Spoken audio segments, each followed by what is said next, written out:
বিধানসভা নির্বাচন ঘিরে রাজ্য রাজনীতিতে চড়ছে পারদ।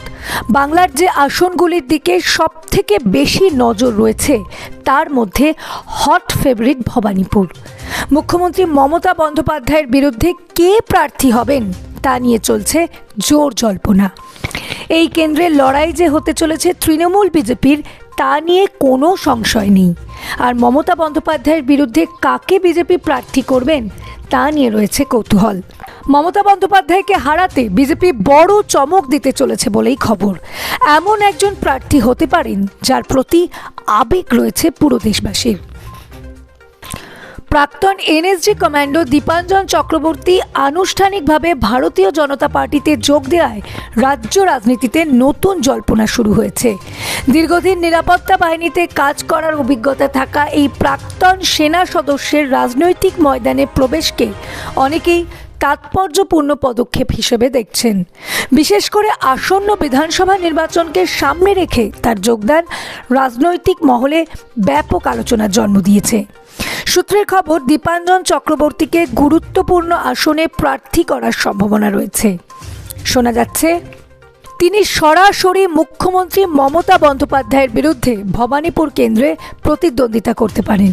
যদিও এই বিষয়ে এখনও কোনো রকম আনুষ্ঠানিক ঘোষণা করা হয়নি, তবু রাজনৈতিক বিশ্লেষকদের মতে দীপাঞ্জন চক্রবর্তী প্রার্থী হলে নির্বাচনী লড়াই আরও আকর্ষণীয় হয়ে উঠবে।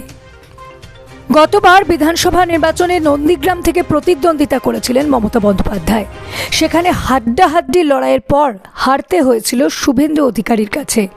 পরে নিজের পুরনো কেন্দ্র ভবানীপুর থেকে উপনির্বাচনে জিতেছিলেন। তবে নন্দীগ্রামের পর এবার ভবানীপুরেও মমতা বন্দ্যোপাধ্যায়কে হারানোর চ্যালেঞ্জ নিয়েছে শুভেন্দু অধিকারী। এমনিতেও সাম্প্রতিক একাধিক নির্বাচনে ভবানীপুরে তৃণমূলের ভোট ব্যাংক আগের তুলনায় অনেকটাই কমেছে। তার উপর এই কেন্দ্রে অবাঙালি ভোটারদের একটা বড় অংশ রয়েছে। সেই ভোট বিজেপির দিকে যেতে পারে। ফলে দীপাঞ্জন চক্রবর্তী বা যেই প্রার্থী হোক না কেন মমতা বন্দ্যোপাধ্যায়কে হারাতে কোনো খামতি রাখবেন না বলে জানিয়েছেন শুভেন্দু অধিকারী। চক্রবর্তী দীর্ঘদিন ন্যাশনাল সিকিউরিটি গার্ডের কমান্ডো হিসাবে দায়িত্ব পালন করেছেন।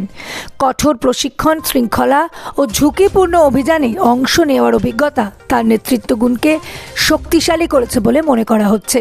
রাজনৈতিক মহলের একাংশের মতে এই পেশাগত পটভূমি তাকে সাধারণ মানুষের কাছে আলাদা পরিচিতি দিতে পারে। রাজনৈতিক পর্যবেক্ষকরা মনে করছেন ভবানীপুরে একদিকে বহু বছরের অভিজ্ঞ প্রশাসক ও শক্তিশালী রাজনৈতিক ব্যক্তিত্ব, অন্যদিকে নতুন মুখ কিন্তু দৃঢ় পেশাগত পরিচয়। এই সমীকরণ ভোটারদের মধ্যে আগ্রহ বাড়াতে পারে। এখন দেখার বিষয় দল আনুষ্ঠানিকভাবে তাকে প্রার্থী ঘোষণা করে কিনা এবং করলে ভোটের ময়দানে এই নতুন মুখ কতটা প্রভাব ফেলতে পারেন।